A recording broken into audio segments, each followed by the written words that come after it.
Last episode में हमने देखा था कि सावचेन, लुंगबिंग और लाओजाओ एक रेस्टोरेंट में खाना खाने के लिए गए थे और जब लाओजाओ वेटर से कहता है कि हमें बैठने के लिए एक शांत जगह चाहिए, वो वेटर कहता है कि सर अभी ये पॉसिबल नहीं है कि मैं आपके लिए कोई शांत जगह की व्यवस्था कर सकूं, क्योंकि लाइट चैंपियनशिप के कारण इन दिनों हमारे होटल में काफी ज्यादा भीड़ है और जिसकी वजह से इन दिनों हमारे होटल में काफी ज्यादा शोर शराबा है। और अब उस वेटर की बात सुनने के बाद लाओजाओ एक टेबल की तरफ इशारा करते हुए कहता है कि मेरे ख्याल से वह जगह हमारे लिए परफेक्ट होगी। वो वेटर कहता है कि सर प्लीज आप समझने की कोशिश कीजिए, आपने जिस टेबल को चुना है वो पहले से ही रिजर्व है। और अब सावचेन उस वेटर की बात सुनने के बाद कहता है कि कोई बात नहीं, हम लोग बाहर भी बैठने के लिए तैयार हैं। और फिर लाओजाओ वेटर से कहता है कि देखा हमारे मास्टर कितने दयालु हैं, इसलिए अब तुम जल्दी से जल्दी हमारे लिए खाना लगाओ और हाँ ऐसी डिश को लाना जो कि इस होटल में सबसे फेमस हो। जिस पर वो वेटर भी अपना गमछा झाड़ते हुए कहता है कि सर आप लोग बैठिए, तो मैं आप लोगों के लिए ऐसी डिश लाऊंगा जिसे खाने के बाद आप लोग हिल जाएंगे। और अब हम देखते हैं कि सावचेन एक टेबल पे जाके बैठ जाता है और तभी सावचेन के पास एक आदमी आता है जो सावचेन के कंधे पे अपना हाथ रखते हुए कहता है कि बड़ी क्या तुम भी लाइट चैंपियनशिप में हिस्सा लेने के लिए आए हो? अब सावचेन हाँ कहता है और तब वो आदमी कहता है कि फिर तो तुम बहुत ही ज्यादा लकी हो, क्या तुम जानते हो कि मैं कौन हूँ? जिस पर सावचेन कहता है कि भला मैं तुम्हें कैसे जानूंगा। तब वो आदमी एक बुक निकालते हुए सावचेन से कहता है कि इस बुक में उन सारे प्रतिभागियों का नाम है जो कि लाइट चैंपियनशिप में भाग लेने वाले हैं और इसके साथ ही इस बुक में उन सारे प्रतिभागियों का फुल डिटेल भी मौजूद है और मैं इतने कीमती बुक को अभी के अभी बेच रहा हूँ, वो भी बस 10 गोल्ड के कॉइन में। और अब ये सुनने के बाद सारे लोग उस आदमी को बहुत ही अजीब तरीके से देखने लगते हैं। तब वो आदमी कहता है कि क्या आप लोगों को भरोसा नहीं है? तो ठीक है, मैं आप सभी को इस बुक के बारे में एक छोटा सा प्रीव्यू देता हूँ और फिर उसके बाद आप लोग डिसाइड करना कि आप लोगों को ये बुक खरीदना है या फिर नहीं। और इतना कहते ही वो आदमी अपने बुक में किसी प्रतिभागी का नाम ढूंढने लगता है और फिर एक नाम को देखते हुए कहता है कि हाँ मिल गया। और फिर उस बुक को सावचेन को दिखाते हुए कहता है कि ये जो कल्टीवेटर है ये आयरन ब्लड सेक्ट का यंग मास्टर है और इसका नाम ताइचुन जिन है और इस लड़के ने महज 19 साल की उम्र में ही डिवाइन रिलम के पहले लेवल को पार कर लिया है। और अब ये सुनने के बाद लाओजाओ कहता है कि मेरे ख्याल से ये बिल्कुल सच कह रहा है, क्योंकि आयरन ब्लड सेक्ट का ये यंग मास्टर काफी ज्यादा टैलेंटेड है और सबको पता था कि ये लड़का 19 से 20 साल की उम्र में डिवाइन रिलम को रीच कर लेगा। जिस पर वो आदमी कहता है कि देखा मैंने पहले ही कहा था कि मैं बिल्कुल सच कह रहा हूँ और इस बुक के लिए 10 गोल्ड कॉइन ज्यादा नहीं है। जिस पर सावचेन कहता है कि अच्छा तो ठीक है लाओजाओ इसे पैसे दे दो।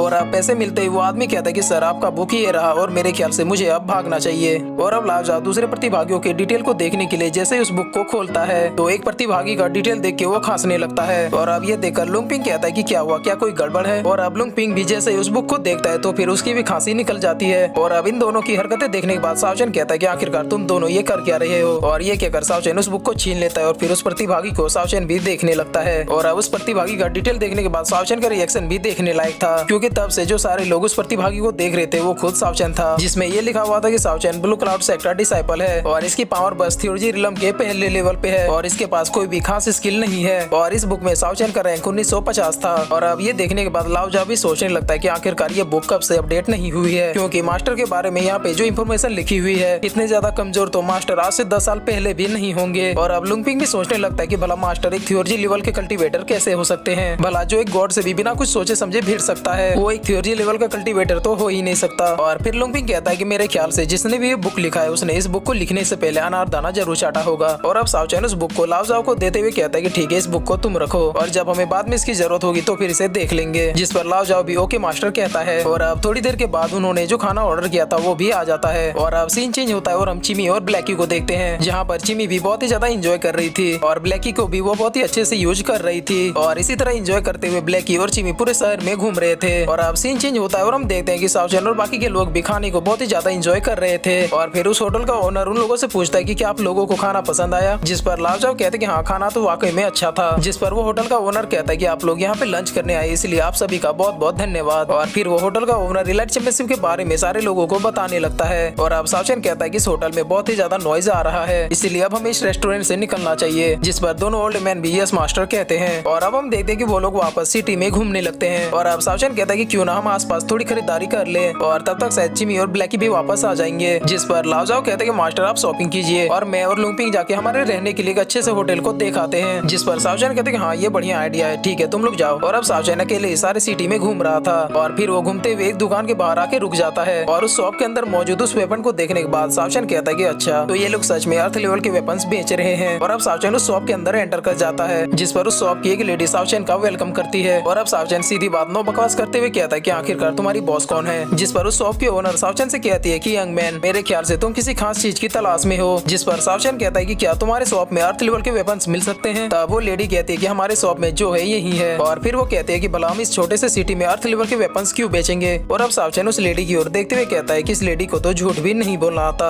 और फिर सावचन कहता है कि मुझे बातों को ज्यादा घुमा फिरा के बोलने की आदत नहीं है। इस शॉप में मेरे सामने जितने भी वेपन्स मौजूद हैं, मैं उनमें से एक में भी इंटरेस्टेड नहीं हूँ, इसीलिए अब मैं उन वेपन्स को देखना चाहता हूँ जो आपने मुझसे छिपा के रखे हैं। जिस पर वो लेडी कहती है कि अच्छा, तो तुम्हें असली और नकली में फर्क करना आता है। और फिर वो लेडी कहती है कि ठीक है, मेरे पीछे आओ। और अब वो लेडी सावचेन को एक अलग कमरे में ले जाती है और फिर सावचेन को वेपन्स दिखाते हुए कहती है कि ये वेपन्स हमारे स्टोर के सबसे फाइनेस्ट आइटम में से एक है और इस कमरे में आपको जितनी भी चीजें मिलेंगी वो सारी बहुत ही ज्यादा रेयर होंगी और इसीलिए हमने इस सेक्शन को छुपा के रखा है और ये सेक्शन सिर्फ बड़े और अमीर लोगों के लिए खुलता है। और अब फाइनली हमें जिस घड़ी का वेट था वो घड़ी आ जाती है, क्योंकि अब हम देखते हैं कि जियांग चुन भी इसी कमरे में मौजूद है और वो भी एक वेपन को ट्राई कर रहा था। लेकिन तभी हम देखते हैं कि सावचेन जियांग चुन के कान को खींचते हुए अपने पास ले आता है, जिस पर जियांग चुन सावचेन को बिना देखे ही कहता है कि आखिरकार किसकी इतनी हिम्मत हुई जिसने जियांग फैमिली के सबसे शानदार और मालदार यंग मास्टर को शॉपिंग के बीच में डिस्टर्ब करने की कोशिश की। और अब जियांग चुन जैसे ही सावचेन को देखता है, वो एक छोटे बच्चे की तरह सावचेन को हक करने के लिए आगे बढ़ने लगता है। और फिर जियांग चुन सावचेन से कहता है कि बॉस, अगर आप भी यहाँ पे आने वाले थे तो आपने मुझे क्यों नहीं बताया, हम दोनों एक साथ आते। और अब ये देखकर वो लेडी बहुत ही ज्यादा कंफ्यूज हो जाती है और अपने मन में सोचने लगती है कि आखिरकार ये लड़का है कौन जिसे खुद यंग मास्टर जियांग चुन बॉस कह रहे हैं। और अब सावचेन जियांग चुन से पूछता है कि आखिरकार तुम यहाँ पे क्या कर रहे हो। तब जियांग चुन कहता है कि बॉस, आपने जब से मुझे छोड़ा था तो उसके बाद से मैं बहुत ही ज्यादा अकेला हो गया था और अकेला होने के कारण मैं क्योंकि सिटी में बहुत ही ज्यादा बोर हो रहा था और इसीलिए मैं भी लाइट चैंपियनशिप में भाग लेने के लिए यहाँ पे चला आया। और फिर जियांग चुन कहता है कि बॉस, क्या आप बेस्ट टूर्नामेंट में हिस्सा लेने के लिए आए हैं। और ये कहकर जियांग चुन बहुत ही ज्यादा खुश हो जाता है। और फिर जियांग चुन सावचेन से कहता है कि बॉस, मैं आपको बहुत ही ज्यादा मिस कर रहा था और फाइनली आप यहाँ पे आ ही गए। और फिर जियांग चुन सावचेन को वो स्वॉर्ड दिखाता है और कहता है कि बॉस, जरा इस स्वॉर्ड को देखिए, देखने में बहुत ही ज्यादा कूल लग रहा है। जिस पर सावचेन मना करते हुए कहता है कि ये वेपन मेरे लायक नहीं है। और फिर सावचेन उस लेडी से कहता है कि आखिरकार अर्थ लेवल के वेपन्स किधर हैं। लेकिन तभी सावचेन की नजर उस लेडी की पेंडेंट के ऊपर पड़ती है और उस पेंडेंट को देखते हुए सावचेन कहता है कि मेरे ख्याल से उस पेंडेंट में कुछ न कुछ बात तो जरूर है। और फिर सावचेन बहुत ही ध्यान से उस पेंडेंट को देख रहा था और अब उस लेडी को ऐसा लगता है कि सावचेन उसे देख रहा है। और फिर वो लेडी बहुत ही ज्यादा शर्माते हुए सावचेन से कहती है कि सर, आप मुझे ऐसे क्यों देख रहे हैं। और अब ये देखने के बाद जियांग चुन भी सावचेन के कानों में कहता है कि बॉस, मान गए, आपको क्या पसंद है आपकी, जब मैं भी शादी करूंगा तो फिर लड़की देखने के लिए आपको ही लेके जाऊंगा। और अब ये सुनने के बाद सावचेन जियांग चुन के मुंह पे एक पंच मारता है और कहता है कि शट अप। और फिर सावचेन उस लेडी के पास जाता है और कहता है कि मुझे आपका पेंडेंट चाहिए। जिस पर वो लेडी काफी ज्यादा चौंकते हुए कहती है कि सर, आप ये क्या कह रहे हैं। तब सावचेन उस लेडी के और भी ज्यादा पास आ जाता है और कहता है कि मुझे वो पेंडेंट चाहिए जो कि आपके कमर में बंधा हुआ है। तब वो लेडी कहती है कि सर, मैं इस पेंडेंट को आपको नहीं बेच सकती क्योंकि ये मेरे मदर की आखिरी निशानी है। और अब ये सब देखने के बाद जियांग चुन कहता है कि जैसा कि मैंने बॉस से एक्सपेक्ट किया था, वो इस लेडी के सामने ऐसे प्रिटेंड कर रहे हैं जैसे कि उनका इंटरेस्ट उस जेट पेंडेंट में हो, लेकिन फैक्ट तो ये है कि बॉस का ये स्टाइल है लड़कियों को इम्प्रेस करने का। और फिर जियांग चुन सावचेन की नकल करते हुए कहता है कि लेडी, मैं तुम पे नहीं बल्कि तुम्हारे पेंडेंट के ऊपर इंटरेस्टेड हूँ। और ये कहकर जियांग चुन बहुत ही ज्यादा हंसने लगता है। और फिर जियांग चुन सावचेन से कहता है कि बॉस, आप सच में एक रियल मैन हो। और अब सावचेन जियांग चुन की ऐसी बचकानी हरकत देखने के बाद अपने आप से कहता है कि जरा देखो इस इडियट को, कितना बड़ा बेअकल है। और अब सावचेन उस लेडी से कहता है कि मिस, आपको इस पेंडेंट के बदले में जो भी चाहिए मैं आपको देने के लिए तैयार हूँ। जिस पर वो लेडी कहती है कि मैं आपको ये नहीं दे सकती क्योंकि इस जेट पेंडेंट को मुझे मेरी माँ ने दिया था और उन्होंने मुझसे कहा था कि इस पेंडेंट को मैं उसी आदमी को दूंगी जो मुझसे सच्चा प्यार करेगा। और अब सावचेन कहता है कि क्या आप अर्थ लेवल की स्किल के बदले इस पेंडेंट को एक्सचेंज करना चाहेंगे। और अब ये सुनते ही जियांग चुन कहता है कि जैसा कि मैंने बॉस से एक्सपेक्ट किया था, उन्होंने फाइनली अपना ट्रम्प कार्ड निकाल दिया है और अब तो ये लेडी किसी भी हालत में ना नहीं कह सकती है। और अब जियांग चुन सावचेन को देखते हुए सोच रहा होता है कि लगता है कि बॉस के साथ रहते रहते मैं भी इन सब कामों में एक्सपर्ट हो जाऊंगा। और अब वो लेडी बहुत ही ज्यादा शौक होते हुए सावचेन से पूछती है कि आप भला एक मामूली से पेंडेंट के लिए एक अर्थ लेवल की स्किल को क्यों दे रहे हैं। जिस पर सावचेन कहता है कि ठीक है, मैं आपको एक अर्थ लेवल की स्किल और उसके साथ ही एक अर्थ लेवल का वेपन भी देने के लिए तैयार हूँ। लेकिन फिर भी ये लेडी सावचेन को वो पेंडेंट देने से मना कर देती है। और अब ये सुनने के बाद सावचेन भी अपने मन में सोचने लगता है कि मेरे ख्याल से ये पेंडेंट मेरे भाग्य में नहीं है। और फिर सावचेन जियांग चुन से कहता है कि ठीक है, चलो यहाँ से। जिस पर जियांग चुन भी यस बॉस कहता है। और फिर जियांग चुन पीछे से सोच रहा होता है कि बॉस तो खिलाड़ी निकले, बस थोड़ी 19-20 से रह गई, वरना ये लेडी भी अभी हमारे साथ चलती। और अब सावचेन को ऐसे जाता देख के वो लेडी भी अपने मन में सोच रही होती है कि क्या ये लड़का मुझे पसंद करता था। और अब हम देखते हैं कि सावचेन और जियांग चुन मार्केट में बात करते हुए जा रहे होते हैं। जिस पर जियांग चुन बताता है कि मैं इस कॉन्टेस्ट में पार्टिसिपेट नहीं करना चाहता था, लेकिन मेरे ग्रैंडफादर और मेरे भाइयों ने मुझ पे दबाव डाला क्योंकि वो लोग देखना चाहते हैं कि आखिरकार जियांग फैमिली में हम भाइयों में सबसे स्ट्रॉन्गेस्ट कौन है। और फिर जियांग चुन कहता है कि बॉस, आपको नहीं पता कि हमारे फैमिली में क्या चल रहा है। ये elite championship no rule free for all championship है और एक बार जब मैं इस चैंपियनशिप में एंटर कर जाऊंगा तो उसके बाद तो खुद मेरे भाई ही मेरी जान लेने की कोशिश करेंगे। जिस पर सावचेन कहता है कि अगर तुम्हें कोई मारना चाहता है तो तुम ही उसे पहले मार दो। जिस पर जियांग चुन कहता है कि बॉस, मैं आपकी तरह पावरफुल नहीं हूँ, आपको तो पता ही है कि मेरी कल्टीवेशन का लेवल क्या है, लेकिन आपके दिए हुए स्किल की वजह से मैं अपनी कल्टीवेशन को और भी आगे बढ़ाने की कोशिश कर रहा हूँ। लेकिन इसके बावजूद भी मैं अपने भाइयों से बहुत ही ज्यादा पीछे हूँ क्योंकि उनके पास अर्थ लेवल के वेपन्स और आर्मर्स हैं। जिस पर सावचेन जियांग चुन के मजे लेते हुए कहता है कि तब तो तो मेरे ख्याल से जैसे ये टूर्नामेंट स्टार्ट होगा तुम सीधे भगवान को प्यारे हो जाओगे। और अब ये सुनने के बाद जियांग चुन कहता है कि बॉस ये मजाक करने का समय बिल्कुल भी नहीं है। और अब साव चैन जियांग चुन के सर पे अपना हाथ रखते हुए उसे बहुत ही प्यार से समझाता है ये वेपन्स और आर्मर्स तो बहुत ही छोटी चीज है। एक सच्चा वॉरियर वो होता है जो कभी भी हार नहीं मानता। एक वॉरियर की असली पावर उसकी विल पावर में छुपी हुई होती है। और फिर साव चैन कहता है कि तुम टेंशन मत लो, जब हम लोग किंजी सिटी वापस जाएंगे तब मैं तुम्हारे लिए कुछ बेस्ट वेपन्स को खरीद दूंगा।